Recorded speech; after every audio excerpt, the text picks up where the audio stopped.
정작 들어오니까 이게 무섭더라고요. 아, 지뢰 밟으면 어떡하지? 막 이런 생각 때문에. 윗땅 위를 이렇게 딱 드러난 네모난 필통이 하나 보이더라고요. 그래서 뚜껑을 열어봤었어요, 호기심에. 근데 원래 그게 밝힐 전기는 없어도 그리고 뭐 막을 전기는 있다라고 그렇습니다. 전기가 있기 때문에 그걸 뚫는다는 그 공포감이. 안녕하세요. 네, 안녕하세요. 북한 평양에서 온 김강희입니다. 네, 저는 북한의 함흥에서 온 정하늘입니다.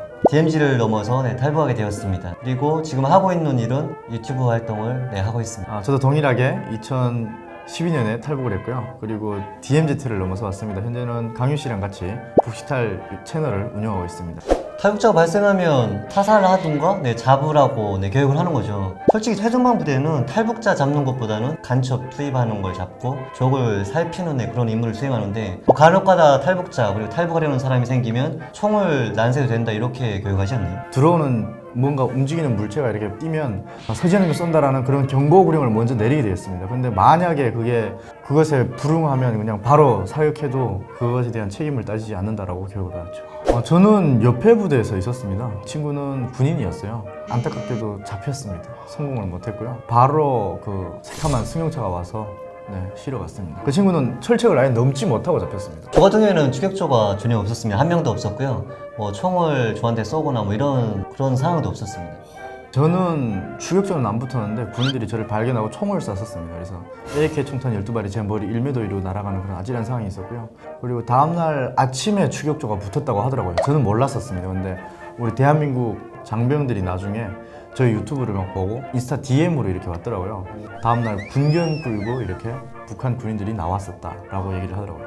북한 철책이나 북한 DMZ에서는 안 다치고 여기 대한민국 남방에선 넘으면서 여기 얼굴에 피가 흘렀고, 그리고 오른쪽 군복 바지가 다 오픈이 됐었습니다. 저는 뭐 딱히 총알이 날아오긴 했었는데 총에 맞은 건 아니고, 그리고 뭐 어떤 DMZ 안에 가시가 굉장히 많아요. 아무래도 그걸 막 헤치면서 전투복이 다 찢어지고 무릎이 찢어지면서 그게 피부가 좀 많이 다쳤습니다. 탈북하다 잡히면 정치범 수용소가 북한 사람들이 보통 알고 있는 일이거든요. 그리고 가족들까지도 연좌제로 처벌받고. 정치범 수용소는 일단 거기가 우리 한국으로 말하면 그 주민등록증 있잖아요. 그러니까 그 주민등록증을 다 뺏깁니다. 그러니까 사람의 그 주민등록번호가 없어져요. 그래서 사람처럼. 네, 그러니까 짐승처럼 대합니다. 그래서 거기 사람들은 이름을 안 부르고 번호를 부르거든요. 그래서 북한에 그런 영화가 있어요. 정치범이었다가 딱 자기 그걸 회복하는 그런 영화. 그래서 동무라고 딱 불러주니까 뜨거운 눈물을 흘리면서 막 반성하는 그런 모습이 있거든요. 그걸 보면서 저렇게 사람이 저기에 들어가면 완전 인간 이하의 취급을 받는구나. 근데 실제로 그렇게 인간 이하의 취급을 받습니다. 네, 그런 곳이라고 보면 될 것 같습니다. 네, 오늘은 저희가 북한에서 탈북을 막기 위해 몰래 설치해 놓은 장치에 대해서 알아보는 시간을 가지도록 하겠습니다.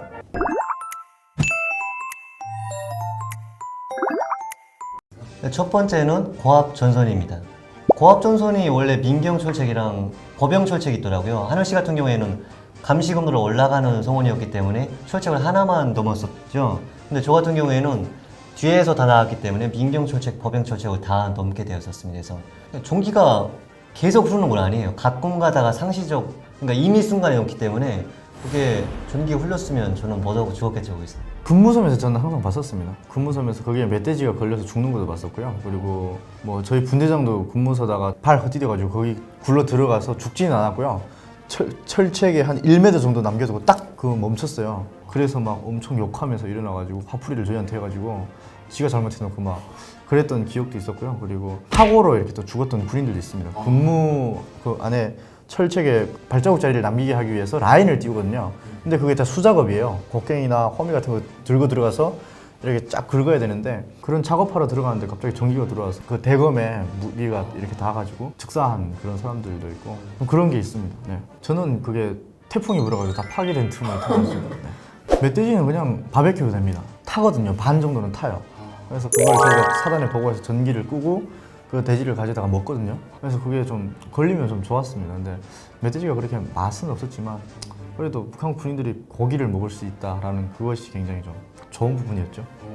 밝힐 전기는 없어도 그리고 뭐 막을 전기는 있다라고 보면 될 것 같습니다. 네, 두 번째는 바로 송곳 함정인데요. 사실 저희는 송곳 함정은 전방에는 없습니다. 모르겠습니다. 있는지는 모르겠는데 아무튼 제가 근무 설 때는 없었어요.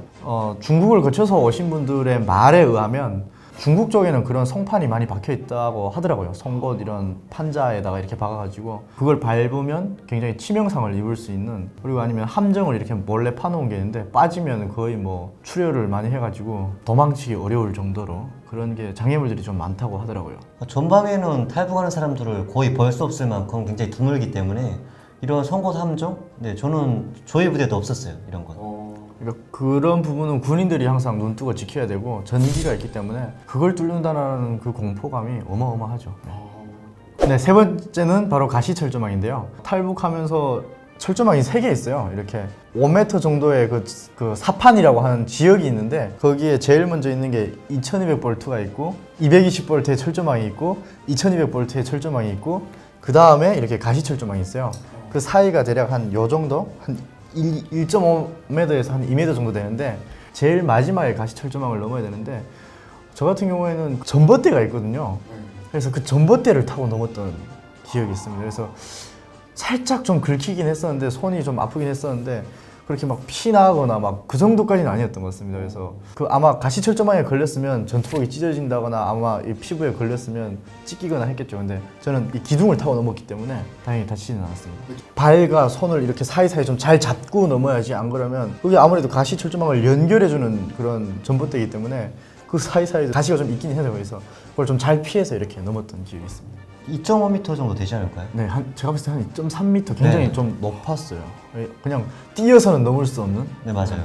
저는 툼을 찾았어요. 이게 저는 첫 번째 철책은 걸작을 따라오다 보니까 그때 비가 엄청 왔었으니까 그 페인 부분이 있었어요. 그래서 그쪽으로 좀 넘지는 않고 그쪽으로 통과를 했고, 근데 통과를 할 때 제가 느꼈던 게 가까이 있다 보니까 이걸 넘고 나서 바로 이렇게 닿을 수도 있거든요. 그런 것 때문에 옆으로 거의 통과를 할 때도 있었고 좀 벌리려고 이렇게 짝다리 짚어서 이렇게 올리기도 했었고, 네, 그랬던 기억이 있습니다. 저는 설치해 본 적은 없습니다. 근데 다만 보수 작업은 해본 적이 있습니다. 만약에 어디가 태풍 때문에 망가졌다 그러면 저희가 내려가서 전봇대 망가진 거 일으키고 그 다음에 사이사이 구멍 난 개구멍은 또 메꾸고 그랬던 기억은 있습니다. 아무래도 그게 많이 도움이 됐죠. 네. 다른 사람보다는 훨씬 쉽죠. 네, 마지막은 지뢰입니다. 이게 사건 통보라고 해줘요. 어느 몇 사단 몇 년대 몇 대대 뭐 이런 식으로 민경대에서 군물을 쏘다가 물 마시러 내려가다가, 그리고 뭐 개구리를 잡으러 내려가다가 지뢰 맞고 다리 잘렸다, 그래서 사단 군의서로 나갔다, 이런 식으로 사건 통보를 매일 해주는데 이게 매일 있어요. 정말 며칠에 한 번 하는 게 아니라 매일 통보를 해줘요. 지뢰 설치를 하는 걸 저희가 벌 수가 있는데 설치하러 들어가는 차를 벌 수가 있어요. 한 7, 8월 네, 장마철 딱 끝나면 사단 공병이 지뢰를 싣고 차가 몇 대가 지나가요. 걔네는 지뢰 설치하러 들어간다고 하더라고요. 그래서 지뢰가 유실되고 막 이런 걸 막기 위해서 자기는 계속 나가서 버스 작업하고 약도까지 들어가서 계속 심고 그런 걸로 알고 있습니다. 처음에는 이런 환상 때문에 대한민국 가면 잘 살 수 있다, 그리고 내가 조기 전역을 할 수 있다, 이런 생각 때문에 굉장히 둘떠 있어서 조금 두려움이 다소 낮아졌었는데 정작 들어오니까 이게 무섭더라고요. 지뢰 밟으면 어떡하지? 막 이런 생각 때문에 굉장히 두려워서 걸작이를 따라가자 무조건, 이런 생각으로 거의 뭐 대부분을 걸작을 따라서 왔습니다. 저는 뭐 당연히 지뢰가 무서웠고요. 그리고 저는 오다가 지뢰도 하나 제 발밑에 있는 걸 발견을 했었습니다. 그래서 그게 다행히도 목감지뢰였는데 땅에 묻혀 있는 게 아니라 하도 오래되고 하다 보니까 좀 많이 망가졌던 것 같아요. 땅 위에 이렇게 딱 드러난 네모난 필통이 하나 보이더라고요. 그래서 뚜껑을 열어봤었어요, 호기심에. 근데 원래 그게 제대로 된 거였으면 터졌어야 됐는데 정말 운 좋게도 안 터졌었고 뭐 지금 이렇게 죽었으면 여기 못 왔겠죠. 네, 그래서 무섭긴 했지만 정말 운이 좋았던 것 같습니다. 그래서 지뢰는 뭐 피할 수 있는 방법이 없고 모르고 밟게 되어 있고 그러면 터지면 그냥 죽게 되는 거고 운이 많이 따라줘야 되지 않나라고 좀 생각해 볼 수 있을 것 같습니다. 굉장히 안 좋고 이건 기능을 수행할 수 없다 이런 경우에는 뭐 해체를 해서 씻고 들어간다고 하더라고요. 그리고 그 자리에는 굉장히 좋은 지뢰나 뭐 새 지뢰 그런 식으로 또 설치를 하는 거죠. 네네, 업데이트죠. 저는 18시간 만에 대한민국에 왔거든요. 근데 딱 도착해서 군인들이 저를 맞아줬을 때 정말 이젠 살았구나, 그런 생각이 가슴 깊이 느꼈던 것 같아요. 이젠 살았구나, 이런 생각이 참 강렬하게 들었었습니다. 좀 만감이 교차했던 것 같습니다. 이제는 뭐 살았구나 그런 것도 있고 또 한국 군인들의 몸 상태 이런 걸 보면서도 많이 놀랐었고 한국의 그 발전상을 보고 좀 많이 놀랐던 것 같습니다. 그러면서도 한쪽으로는 또 이제 좀 두려움 반 기대 반 이런 것도 있었죠. 왜냐면 한국에 가면 북한에서는 죽인다라고 교육을 하기 때문에 과연 나를 죽일지 살릴지 그 부분도 두려움 반 기대 반으로 좀 같이 작동을 했었어가지고 만감이 좀 교차했던 것 같습니다. 네, 오늘은 탈북을 막기 위해서 설치해 놓은 장애물에 대해서 좀 알아보는 시간을 가졌는데요. 네, 좀 슬프셨죠? 네, 오늘 이렇게 영상 보시고 그나마 그래도 좀 유익하셨다면 구독과 좋아요, 알림 설정까지 부탁드리겠습니다. 감사합니다.